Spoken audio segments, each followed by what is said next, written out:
kana waan itti dadhabe kana osoo argatee gaariidha. Kanaaf oduu dabalatan waliin tura an asli galgalo.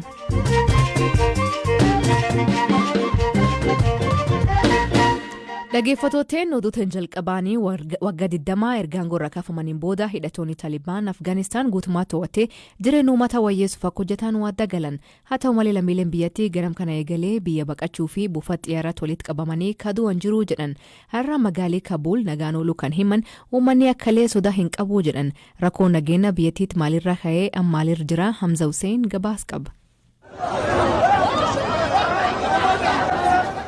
bara 1990 keessa gara jalqabaa loltoonni Sooviyeet Afgaanistaan keessaa ba'uu hordofee kaaba biyyattii keessatti kabu'uureffamee gareen Taalibaan dhiibbaa cimaa uumuun gandoota hedduu erga to'atanii booda bara 1996 magaalaa guddoo biyyattii Kaabul of harka galfatan.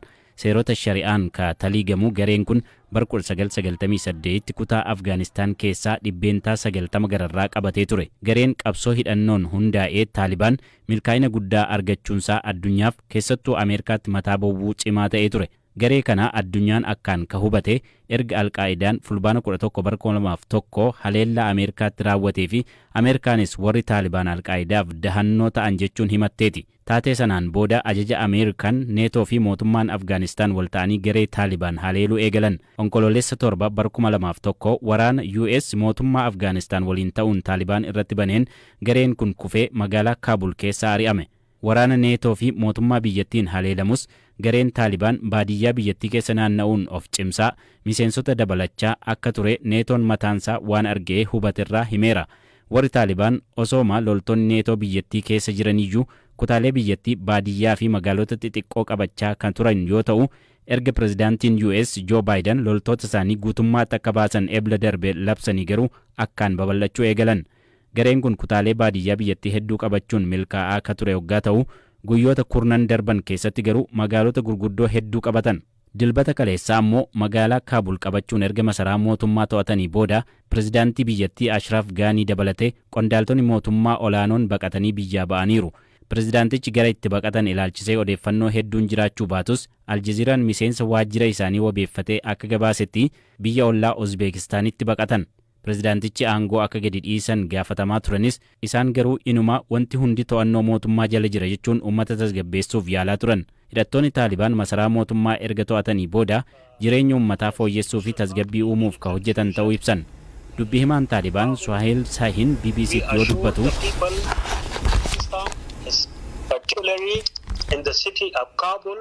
Uummanni Kaabul keessa jiraatu sababa yaadda'uuf hin qabu jechuun nageenyi fi qabeenyi isaanii akka eegamu hime. Nuti tajaajiltoota uummataa fi biyya kanaati jechuunis dubbate. Miseensi paarlaamaa biyyattii Faarzaan Kochaa uummanni maal gochuu akka qabu hin beeku. Kaan baqachuuf fiiga. Gariin ni dhokate jechuun BBC'tti himte. Some districts already been fallen to the Taliban hands. Living here in scary and so Miseensi paarlaamaa kun akkas jette as jiraachuun baay'ee nama sodaachisa. Maal akka goonu hin beeknu. Waan hunda saffisaan raawwachaa jirra. Namoonni hedduun fiigichaan biyyaa ba'uuf yaalaa jiru. Kaan isaanii ammoo mana isaanii yookiin bakkuma argatanitti dhokatanii riphanii jiru jechuun yaaddoo hamaa keessa jiraachuu dubbatti. Saffisa guddaan akka hin eegamnetti Kaabul galuu Taalibaan hordofee magaalattii keessa muddama jabaatu jira. Jiraattonniif lammiileen alaa magaalattii keessaa baqachuuf muddamaa jiru. Buufati xiyyaaraa idil addunyaa Kaabul tasgabbii dhabeera. Hojjettoonni buufata xiyyaaraallee hojii isaanii dhaabaniiru. Namoonni heddumminaan gara xiyyaaraatti fiigu. Ministeerri haajaa alaa US hojjettoota isaa eembasii Kaabul jiran hunda gara buufata xiyyaaraa Hamid Karzaayitti baqachiisuu ibseera. Ameerikaan lammiilee ishee kana dabareen Afgaanistaan keessaa baasaa ka jirtu waggaa ta'u kana karaa nageenyi isaanii mirkanaa'een gochuuf loltoota ishee 6,000 bobbaaftee jirti. Afgaanistaanitti Taalibaaniin balleessuuf jalqaba kaaduulee fi bara tokko loltoota hanga 110,000 dachee Afgaanistaan keessaa qabaachaa ka turte US murteen achii bahu sirriidha jetti. Amma Ameerikaa dabalate biyyoonni addunyaa 60 ta'an waliin ta'uun ibsa tokko baasaniiru. Ibsi isaanii kun nageenya lammiilee Afgaan akka kabajamu gaafata. Taalibaan nama biyyaa bahuu fedhu hundumaaf ayyama akka kennu daandiin konkolaataa xiyyaaraa fi daangaa biyyaa banaa akka ta'ullee gaafataniiru.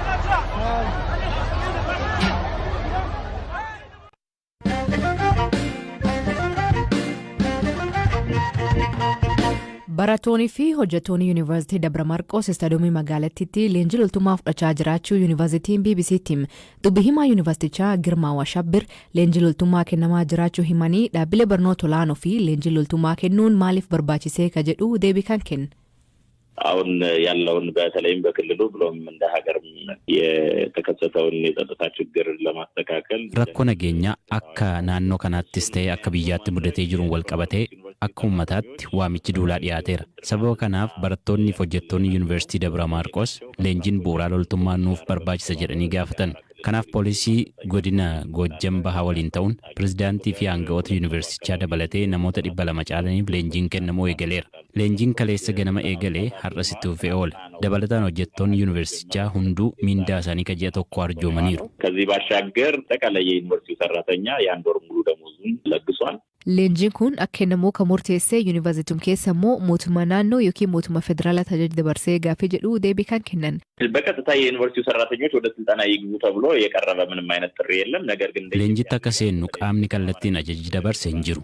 Garuu immoo akka lammii Itoophiyaa tokkotti keessattuu akka qaama hawaasa naannoo Amaaraatti gaaffii dirqama lammummaa dhiyaate fudhachuun hanga adda waraanaatti deemnee waraanuuf dirqama qabnu akka namoota barataniitti ammoo tooftaa fi tarsimoo baasuun kallattii qajeelchuun waan nurraa eegamuuf kana goone. Hawaasni yuunivarsiitichaa waamicha dhiyaateef deebii kennuu waan barbaadaniif fedhii isaaniitiin murteessan. የዩኒቨርሲቲው ሰራተኞች ይህንን ስልጠና መውሰድ አለብን የቀረበውን ጥሪ እንደማንኛውም ዜጋ የቀረበልን ጥሪ ተቀብለናል በሚል ነው። Dhaabbileen barnoota olaanoo wayita hundeeffaman gochawwan akka karaa jeequmsa darbees immoo dhimmoota waraanaan wal qabatanirra bilisa ta'uu qaban seeraan kaa'ame. Leenjii loltummaa kennuun kun seera kan hin faallessu. በዚህ ጦርነት ላይ የደብረ ማርቆስ ዩኒቨርሲቲ ሰራተኞች ራሳቸውን እንደ ገዳም የሚቆጥሩ አይደለም።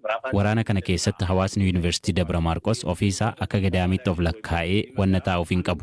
Akka lammii biraatti of ilaaluun qaban. Rakkoo kana keessatti isaanis miidhamtoota waan ta'aniif keessattuu immoo akka nama barateetti haala yeroo ammaa biyyattii keessatti qooda fudhachuun waan irraa eegamuuf adda durummaan waan furmaata ta'a jedhan hunda qabatanii dhiyaachuu qabu.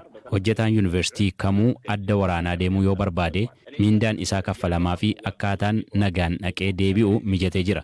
Anis har'a adda waraanaattiin duula yookiin ammoo waan an danda'uun barsiisuun qaba jedheen amana. Har'a waan yuunivarsiitii Waldiyaa fi yuunivarsiitii Dabra Taabor keessatti ta'e argaa jirra. Dhaabbilee barnootaa olaanoo naannoo Tigraay keessatti argaman dabalatee cufamanii jiru. Barattoonni karaa ba'an dhabanii karaa Affaariin baqataa jiru. Dhiibbaan kun haga inni yuunivarsiitii Dabra Maarqos ga'utti teenyee hin eegnu. Hojii baruuf barsiisuu keenya hojjechaa diina qolachuufis ni qophoofna. Yuunivarsiitoota biyyattii kan bulchuu ministeerri saayinsii fi dhaabbileen barnoota olaanoo dhimma kana irratti ibsa nuuf kennuuf gaafannaan beellam nuuf qabatanii garuu beellam qabatan irratti nuuf argamuu hin dandeenye.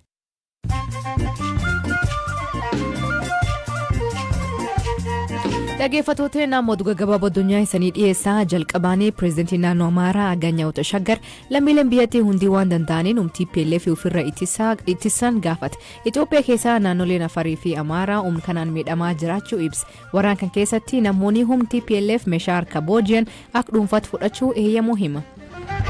Suudaan Itoophiyaan jaarsummaa isii didduulee biyyattiitti nagaan akka bu'u yaalii gochuu akka itti fuftu beeksifti. Ministeerri muummee Suudaan Abdalla Hamdok walitti bu'iinsi Itoophiyaa keessa jiru karaa nagaa qabeessa ta'een akka furmaata argatuu fi dhiibbaa taasisuu dubbata.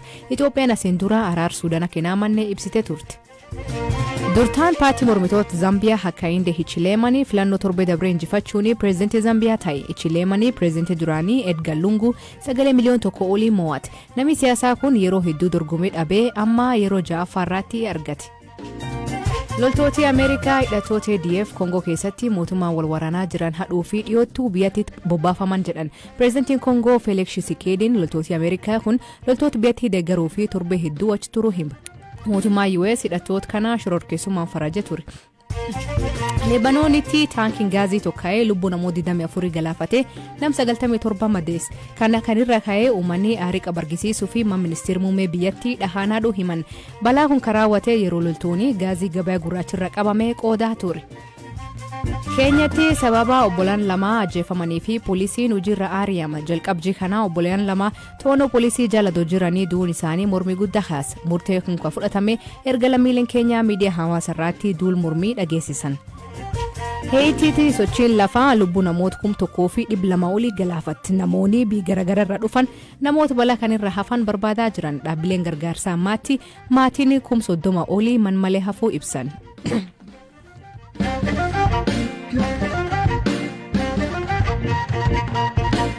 Maatiin gameessaa ati Oromoo Zarihuun Wadaajoo ka dhukkubsatee Adaamatti yaalamaa jiruu fi deeggarsi akka taasifamuuf gaafatan. Zarihuun yeroo ammaa magaalaa Adaamaa Hospitaal Rift Vaaliitti yaalamaa jiraachuu haati warri isaanii Aadde Olaantuu Gammachuu BBC'tti himte.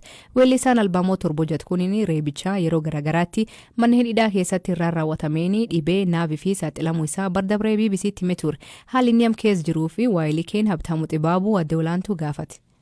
Kutaa isa dhumaa jira oksijiina irra jira rukuttuma duraan irra ture sana baay'ee deemee dhufee amma laaffitee qaleen isaatis xiqqoo tuqamee janii onneenis sombi isaatis qorrarraa kan ka'e sombi isaatis tuqamee nu jaanii amma kutaa olaanaa keessa jira. Bara deengaddaa immoo akkuma beektu operaasyoon illee godhanii turanii achumarraan deemee tuma dhufee keessaan ba'anii ammas immoo baay'ee dhukkubee egaa immoo Haacaaluun deebooda immoo achumaan lafa qabatee lafarraa hunkaane amma immoo baay'ee dhukkubee baay'ee kutaa dhumaarra keessa ciisu jira. Deengadda immoo du'ee oleeyyuu amma rabbiin haa galatu amma xiqqoo wayyaadha amma. Haalli fayyaa isaanii akkami yeroo ammaa kanatti ni dubbatu? Fayyaan isaa gaati wayyuma oksijiina irra jira nutti hin dubbatu garuu fuula isaa gaafa laallu immoo bareedumaa nutti hin dubbatu oksijiina irra jira amma. Bara darbee yeroo kana erga isaan dhukkubuma santu itti cimee hanga ammaa ture immoo yookaan itti furee ture? Xiqqootti wayyaa'eetumaati xiqqoo manjuu xiqqoo fayyeetuma xiqqoolee deddeemuu jalqabee qorra dadhabaa gara Adaamaa kana faana geessaa jaa gara Owwaa nageessaa jaa osuma deddeemnu amma deengaddallee qorritti hammaatee innaan gara Adaamaa nageessaa jee dhufne gaafa dhufnu immoo xiqqoo asitti namni wayii boqotee turraan achumaan amma sirfatee immoo ukkaamame beektaa ukkaamtee ittiin sadarkaa kanarra ga'ee jechuudha ammas deebi'e. Artiist Zarihuun yaalumsaaf illee deeggarsa uummataa gaafatanii turan barreen gaddaa. Deebiin uummataa maal fakkaata ture amma hoo haala kamiin yaalamaa jiru?